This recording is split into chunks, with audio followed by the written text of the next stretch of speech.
में 6 महीने की छूट। हल्द्वानी में अनिश्चितकालीन भूख हड़ताल पर बैठे डॉक्टर, वेतन में कटौती को लेकर डॉक्टरों ने की हड़ताल, मांगे ना मांगने पर काम नहीं लौटने की चेतावनी। उत्तरकाशी के बाटकोट में फूड पॉइजनिंग के कई लोग बीमार, अस्पताल में भर्ती कराए गए सभी लोग। मौके पर पहुंचे एसडीएम छतर सिंह चौहान। देहरादून में 2 बच्चों के पिता ने खुद को अविवाहित बताकर युवती को प्रेम जाल में फंसाया, युवती के साथ बनाए शारीरिक संबंध, मामले की रिपोर्ट दर्ज। उत्तराखंड में बीते 24 घंटे में कोरोना से 7 की मौत, 473 नए संक्रमितों के बाद प्रशासन हुआ अलर्ट, आंकड़ों का संख्या पहुंची 75,000 के पास। आप देख रहे हैं की न्यूज, खबरों का सारथी। और बुलेटिन की शुरुआत करते हैं इस वक्त की बड़ी खबर से। दिल्ली से आपको बता रहे हैं, ऑल वेदर रोड की चौड़ाई से जुड़ा मामला, सुप्रीम कोर्ट के हाइपर कमेटी को निर्देश दिए गए। खबर आपको दिल्ली से बता रहे हैं, सुप्रीम कोर्ट के हाई पावर कमेटी के निर्देश। अर्जी पर नए सिरे से विचार करने को कहा, रक्षा मंत्रालय और सड़क परिवहन मंत्रालय की अर्जी।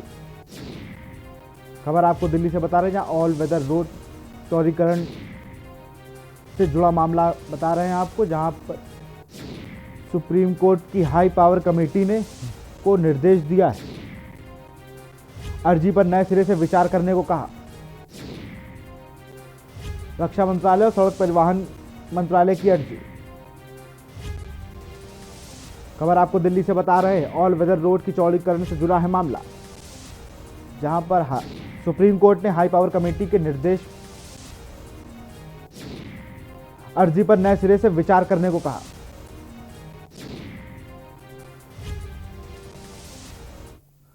बड़ी खबर आपको देहरादून से बता रहे हैं, त्रिवेंद्र सिंह रावत सरकार का बड़ा फैसला है, लॉकडाउन में ओवर एज हुए युवाओं को राहत, अधिकतम आयु सीमा पर 6 महीने की छूट दी है। लॉकडाउन में ओवर एज हुए युवाओं को राहत, अधिकतम आयु सीमा में 6 महीने की छूट। उत्तराखंड में अधिकतम आयु सीमा 42 साल। कोरोना काल में भर्ती परीक्षा नहीं होने के चलते मिली छूट, सरकारी नौकरियों में ओवर एज हुए युवाओं को राहत। सरकारी नौकरियों में ओवर एज हुए युवाओं को राहत, लॉकडाउन में ओवर एज हुए युवाओं को राहत मिली है। अधिकतम आयु सीमा में 6 महीने की छूट दी गई है सरकार की तरफ से।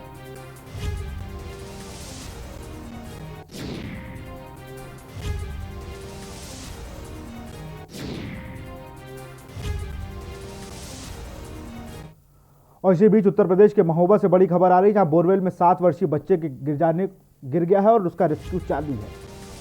महोबा से बड़ी खबर बता रहे हैं, पुलिस और प्रशासनिक टीम रेस्क्यू में जुटी, जेसीबी मशीन के द्वारा रेस्क्यू ऑपरेशन जारी। कुलपहाड़ कोतवाली क्षेत्र के बुधौरा गांव की घटना। खबर आपको महोबा से बता रहे हैं, जहां पर 30 फीट गहरे बोरवेल में 4 साल का बच्चा गिरा। पुलिस और प्रशासनिक टीम रेस्क्यू में जुटी, जेसीबी मशीन के द्वारा रेस्क्यू ऑपरेशन जारी। कुलपहाड़ कोतवाली क्षेत्र के बुधौरा गांव का मामला। खबर आपको महोबा से बता रहे हैं, जहां पर 30 फीट गहरे बोरवेल में गिरा है 4 साल का बच्चा। पुलिस और प्रशासनिक टीम रेस्क्यू में जुटी हुई है। बताया, जेसीबी मशीन के द्वारा रेस्क्यू ऑपरेशन जारी है। कुलपहाड़ कोतवाली क्षेत्र के बुधौरा गांव की घटना। खबर आपको महोबा से बता रहे हैं, जहां 30 फीट गहरे बोरवेल में गिरा है 4 साल का बच्चा। पुलिस और प्रशासनिक टीम रेस्क्यू कर रही है, जेसीबी मशीन के साथ उसका रेस्क्यू किया जा रहा है। कुलपहाड़ के बुधौरा गांव की घटना है, जहां पर 4 वर्षीय बच्चे बोरवेल में गिर गया है बच्चा। ये तस्वीरों में आप देख सकते हैं, रेस्क्यू चालू है। इसी में 30 फीट गहरे बोरवेल के गड्ढे में 4 साल का बच्चा गिरा है। एक्सक्लूसिव तस्वीरें आपको के न्यूज़ पे देख रहे हैं, जहां पर महोबा से आपको खबर बता रहे हैं, जहां कुलपहाड़ थाना क्षेत्र के अंदर बुधौरा गांव में 30 फीट गहरे बोरवेल में एक 4 वर्षीय बच्चा गिर गया है, जिसका रेस्क्यू लगातार जारी है। पुलिस और प्रशासनिक टीम रेस्क्यू में जुटी हुई है और जेसीबी द्वारा रेस्क्यू किया जा रहा है। फिलहाल तमाम अधिकारी पहुंच चुके हैं, रेस्क्यू ऑपरेशन चल रहा है। जेसीबी मशीनें आग जिससे उसका रेस्क्यू जारी भी है। 30 फीट गहरे बोरवेल में गिरा है 4 साल का बच्चा। ये देख सकते हैं ऑक्सीजन टैंक को भी वहां पे उससे ऑक्सीजन के लिए भी बच्चे के लिए नीचे बोरवेल में डाले जा रहे हैं पाइप। रेस्क्यू ऑपरेशन लगातार जारी है। 30 फीट गहरे बोरवेल में गिरा है बच्चा। ये ऑक्सीजन पाइप गड्ढे के अंदर डाला जा रहा है।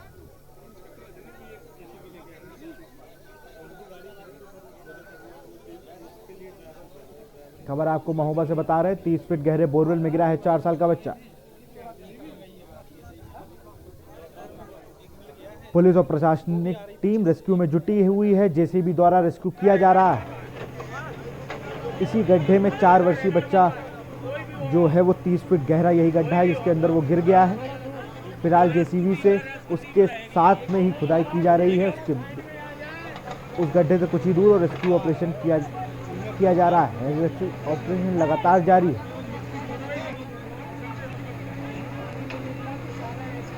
अभी बहुत टाइम लगेगा।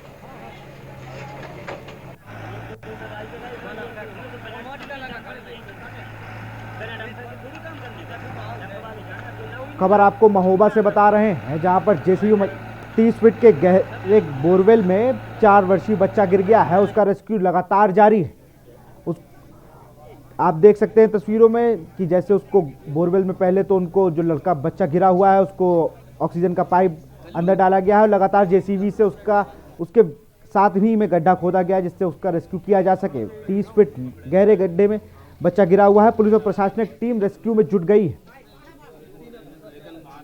कुल पहाड़ थाना क्षेत्र के बुधौरा गांव का ये मामला है। महोबा से खबर आपको बता रहे हैं। यहाँ जेसीबी मशीन द्वारा रेस्क्यू ऑपरेशन लगातार जारी है। प्रशासनिक अधिकारी मौजूद हैं, उनकी देखरेख में रेस्क्यू चल रहा है, जहां पे 4 वर्ष का बच्चा 30 फीट गहरे बोरवेल के गड्ढे में गिर गया है। महोबा से बड़ी खबर आपको बता रहे हैं, 30 फीट गहरे बोरवेल में गिरा है 4 साल का बच्चा। पुलिस और प्रशासनिक टीम रेस्क्यू में जुटी हुई है। जेसीबी द्वारा लगातार रेस्क्यू किया जा रहा है।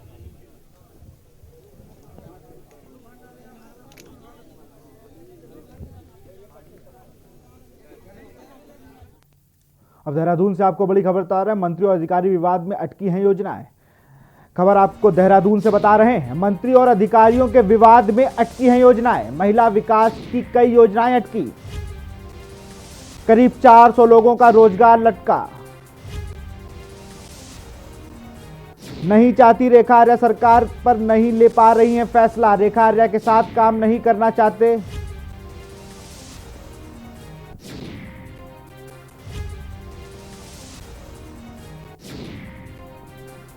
करीब 400 लोगों का रोजगार लटका हुआ है। पश्चिम उद्गम को रखना नहीं चाहती हैं रेखा आर्या। खबर आपको देहरादून से बता रहे हैं, जहां पर अधिकारियों और मंत्री के विवाद में योजनाएं लटकी हुई। महिला विकास की कई योजनाएं अटकी। करीब 400 लोगों का रोजगार लटका हुआ है। खबर आपको देहरादून से बता रहे हैं,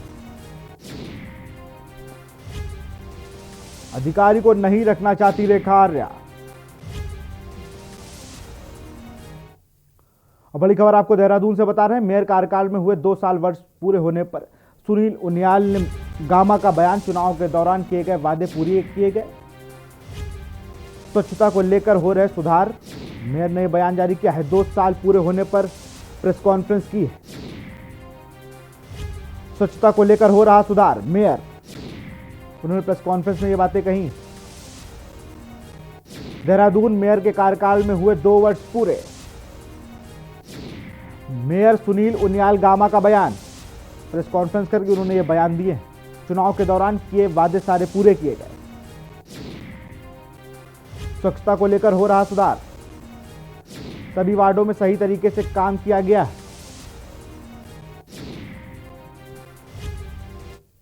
और बड़ी खबर आपको हल्द्वानी से बता रहे हैं, जहां भूख हड़ताल पर डॉक्टर अनिश्चितकालीन भूख हड़ताल पर बैठ गए। डॉक्टर वेतन कटौती को लेकर डॉक्टरों की हड़ताल। बड़ी खबर आपको हल्द्वानी से बता रहे हैं, जहां अनिश्चितकालीन भूख हड़ताल पर डॉक्टर बैठ गए हैं। वेतन में कटौती को लेकर डॉक्टरों की हड़ताल। हड़ताल की वजह से चरमरा गई हैं स्वास्थ्य सेवाएं। मांग मानने बगैर काम पर नहीं लौटेंगे डॉक्टर। हल्द्वानी मेडिकल कॉलेज के पीजी डॉक्टर की हड़ताल, सरकार से पूरा वेतन देने की मांग को लेकर हड़ताल कर रहे हैं डॉक्टर। हड़ताल की वजह से चरमरा सकती हैं स्वास्थ्य सेवाएं।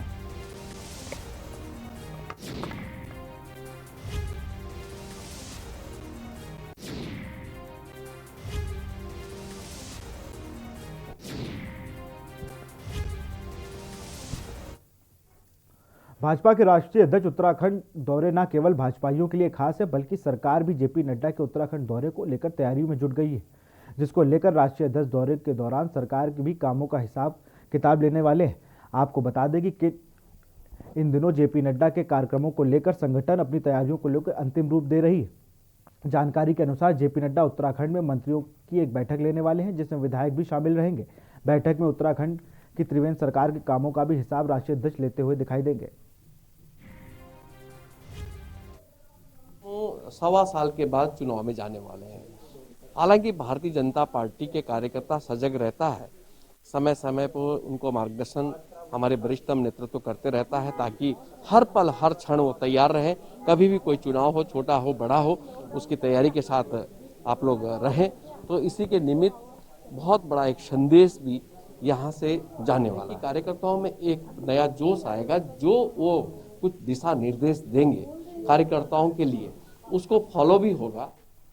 खबर देहरादून से, जहां छात्र निधि को अन्य कामों को खर्च किए जाने के अशासकीय महाविद्यालयों के अनुदान समाप्त करने के विरोध में एनएसयूआई कार्यकर्ताओं ने उच्च शिक्षा मंत्री धन सिंह रावत के आवास का घेराव किया। इस दौरान अपनी मांगों को लेकर मंत्री के खिलाफ जमकर नारेबाजी की गई। एनएसयूआई कार्यकर्ताओं का आरोप है कि सरकार छात्रों के निधि को स्कूलों और अन्य कामों पर खर्च कर रही है।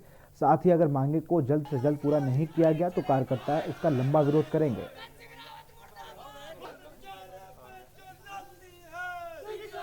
हमारी मांग ये है कि जो 50% छात्र निधि का पैसा है वो वापस किया जाए और उनको महाविद्यालय में ही खर्च किया जाए। दूसरी हमारी मांग है कि जितने भी प्रदेश के 18 शासकीय महाविद्यालय हैं, जिनको मिलने वाली 100 करोड़ की अनुदान राशि को सरकार द्वारा रोक दिया गया है, उसका हम विरोध करते हैं। ये महाविद्यालय उत्तराखंड के सबसे अधिक छात्र संख्या वाले महाविद्यालय हैं और अगर ऐसा हुआ तो छात्रों को बड़ी परेशानी का सामना करना पड़ेगा।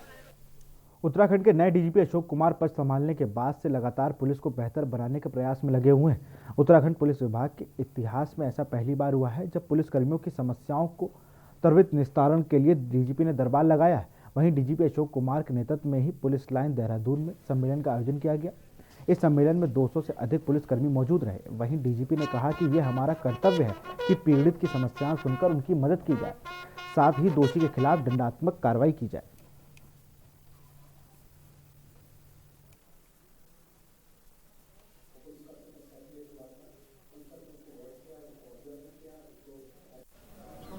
नहीं, मेरा मैसेज स्पष्ट है। मैंने अपने वीडियो में भी बोला है, मैं साफ कहता हूं कि अगर कोई भी पुलिसकर्मी किसी अपराधी से किसी भी तरह का करप्शन करता है या मिलीभगत करता है तो उसको वर्दी पहनने का अधिकार नहीं है। तो अगर ऐसे केसेस हमारे नॉलेज में आएंगे तो उनके विरुद्ध कठोरतम कार्रवाई की जाएगी। उसी तरह से मैंने जैसा कहा है कि पीड़ित को मदद दिलाना हमारा कर्तव्य है और उसकी शिकायत हर हालत में थाने चौकी में सुनी जाएगी।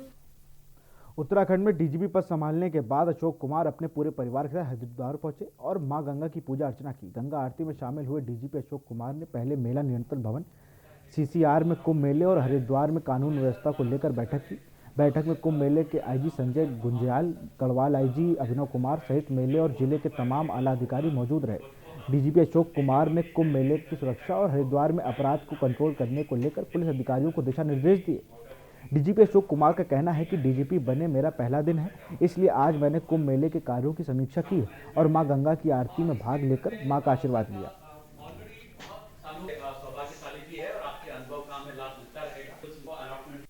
मैं तो इसे गंगा माँ की कृपा मानती हूँ। आज उन्हीं का आभार व्यक्त करने के लिए हम लोग यहाँ पर आए हैं। सर ने बहुत मेहनत से हमेशा इंसानियत को सेंटर में रखते हुए पुलिसिंग करी है और हमारे पूरे परिवार को, हम सबको बहुत ज़्यादा गर्व है कि सर ने डीजीपी का भार लिया है और हमें पूरी आशा है कि वो बहुत अच्छे से अपनी इन जिम्मेदारियों को भी पूरा करेंगे।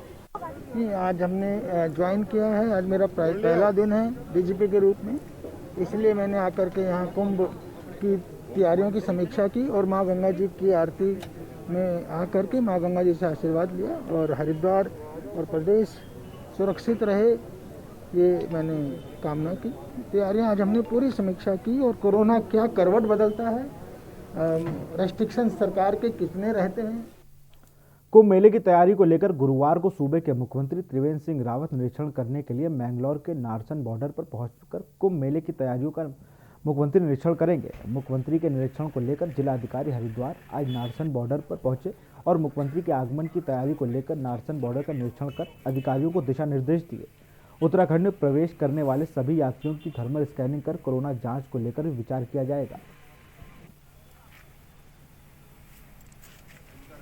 बॉर्डर में जो जितने भी लोग बाहर से उत्तराखंड स्टेट के अंदर आते हैं तो हमारे पास कुछ बेसिक सुविधाएं यहाँ पे स्थापित है। रजिस्ट्रेशन काउंटर्स है, जिन लोगों के पास रजिस्ट्रेशन नहीं है उन लोगों का रजिस्ट्रेशन भी यहाँ कराया जाता है और सारे लोगों का जो है थर्मल स्क्रीनिंग किया जाता है। तो थर्मल स्क्रीनिंग में अगर कोई सिम्टोमेटिक पाए जाते हैं तो उनका टेस्टिंग भी जो है यहाँ मौके पर ही किया जाता है।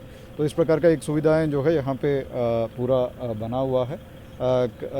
आगामी कुंभ मेला को लेकर के भी जो है कल माननीय मुख्यमंत्री जी भी इसका निरीक्षण करने जा रहे हैं, तो आज उसका तैयारियों देखने के लिए आया था।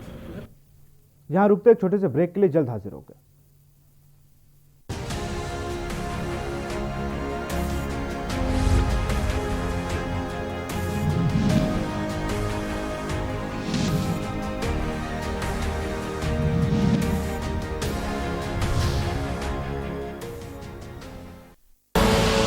आप देख रहे हैं के न्यूज, खबरों का सारथी। खुदी को आजमाया है तो ये अंदाज आया है, खुदी को आजमाया है तो ये अंदाज आया है। तुम में भी मैं हूं, शुद्ध प्लस पान मसाला।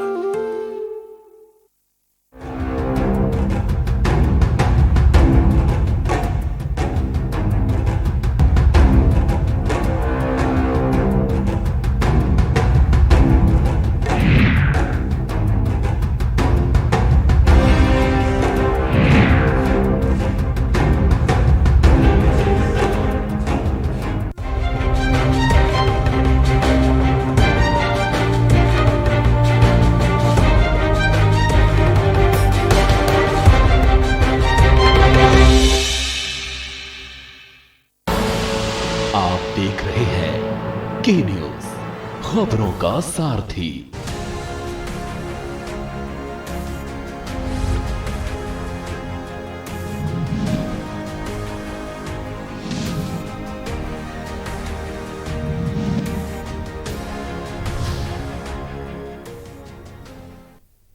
ब्रेक के बाद आपका स्वागत है। उत्तरकाशी के बाढ़कोट में बुधवार को फूड पॉइजनिंग से कई लोग बीमार पड़ गए, जिन्हें बाढ़कोट अस्पताल में भर्ती किया गया। जानकारी के मुताबिक बाढ़कोट तहसील के क्वाल गांव में फूड पॉइजनिंग के कारण करीब 10 लोगों को अस्पताल में भर्ती किया गया। कुछ अन्य लोग भी बीमार हैं, जिन्हें अस्पताल लाया जा रहा है। डॉक्टर अंगद राणा सहित अस्पताल का स्टाफ इलाज में जुट गया है। उप जिलाधिकारी चेतर सिंह चौहान व अन्य संबंधित अधिकारी गाँव में मौजूद हैं।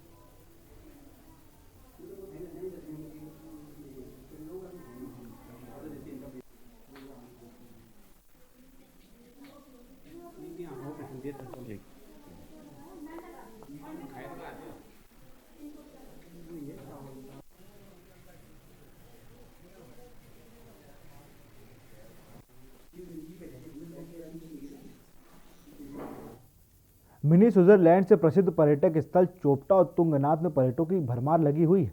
हर दिन सैकड़ों की संख्या में पर्यटक यहां पहुंच रहे हैं। यहां कुछ ही दिन पहले बर्फबारी हुई, जिसके बाद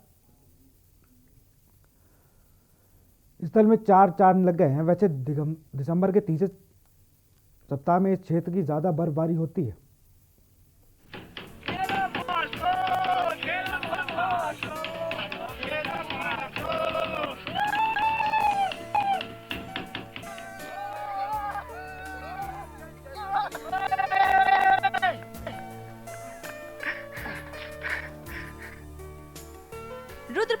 जिले की ऊंचाई वाले स्थानों पर अच्छी बर्फबारी हो रही है। केदारनाथ, मदमहेश्वर और तुंगनाथ धाम में बर्फबारी होने के कारण निचले क्षेत्रों में ठंड भी बढ़ गई है। बर्फबारी का आनंद लेने के लिए पर्यटक चोपता पहुंच रहे हैं। यहाँ से तुंगनाथ की दूरी 3.5 किलोमीटर है। तुंगनाथ भगवान के कपाट पिछले माह बंद हो चुके हैं। बावजूद इसके पर्यटक यहाँ पहुंचकर बर्फबारी का लुत्फ उठा रहे हैं।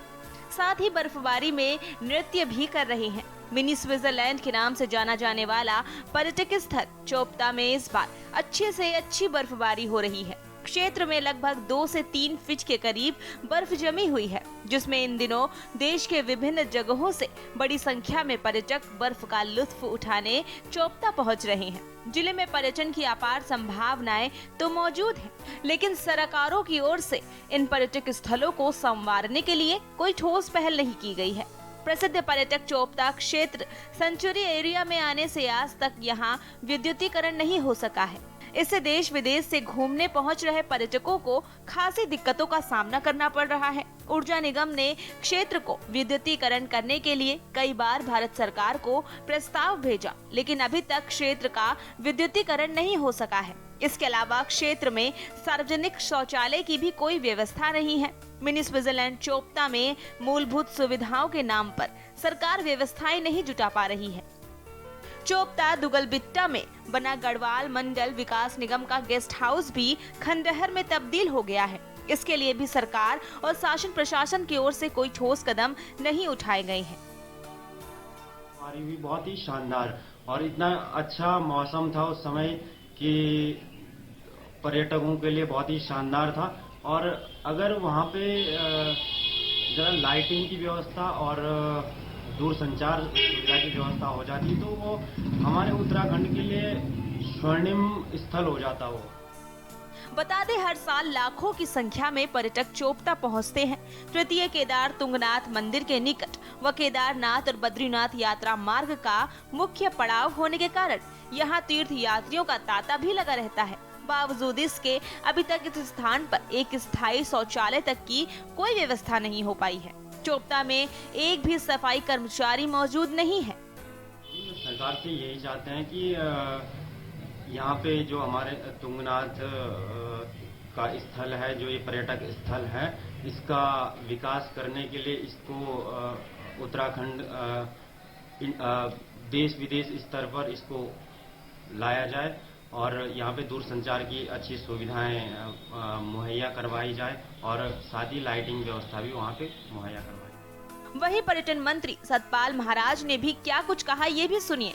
चोपता के अंदर जो है कुछ लीगल समस्याएं पैदा हुई हैं और पर्यावरण को लेकर के वहाँ पर कोर्ट ने चिंता व्यक्त की है। उसको लेकर के हम लोग उसके लिए प्रयास कर रहे हैं, क्योंकि मैं समझता हूँ कि ऐसे जैसे चोपता जैसे स्थल का बहुत तेजी से विकास होना चाहिए। वहाँ पर कैंपिंग भी होती थी, वो भी रोक दी गई।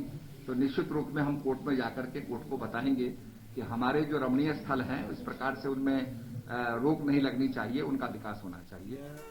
चोपता के साथ ही अन्य पर्यटक स्थलों में अच्छी बर्फबारी हो रही है, जिस कारण पर्यटक इन स्थलों का दीदार करने के लिए बड़ी संख्या में पहुंच रहे हैं। रुद्रप्रयाग से के न्यूज इंडिया के लिए रोहित डिमरी की रिपोर्ट।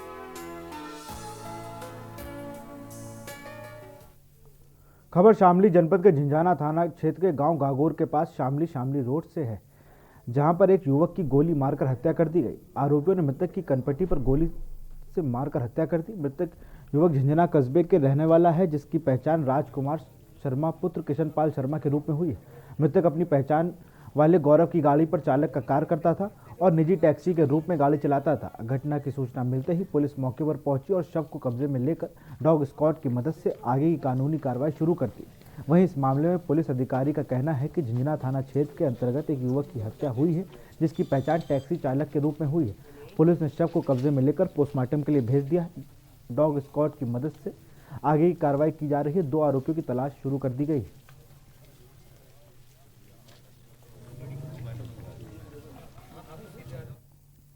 फिलहाल इस बुलेटिन में इतना ही। देखते रहिए के न्यूज इंडिया। नमस्कार।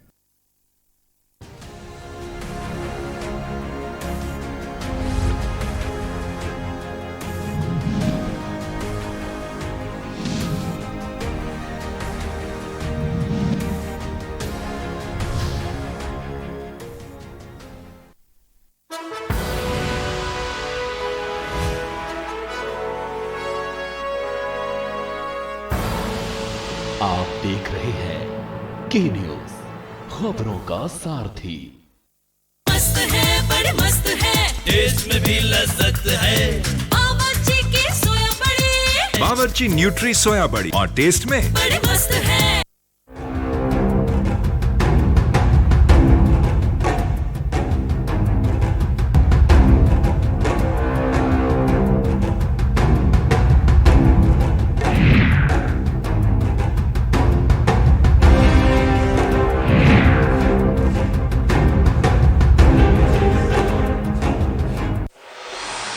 कोर्ट कचहरी के ना लगे चक्कर, सबसे अधिक यही है बेहतर। लेकिन बढ़ ही जाए पाला तो कहां जाए, क्या करें? घबराए नहीं, अब हर मुश्किल होगी आसान। के न्यूज इंडिया, वकील आपका देगा समाधान। कीजिए कॉल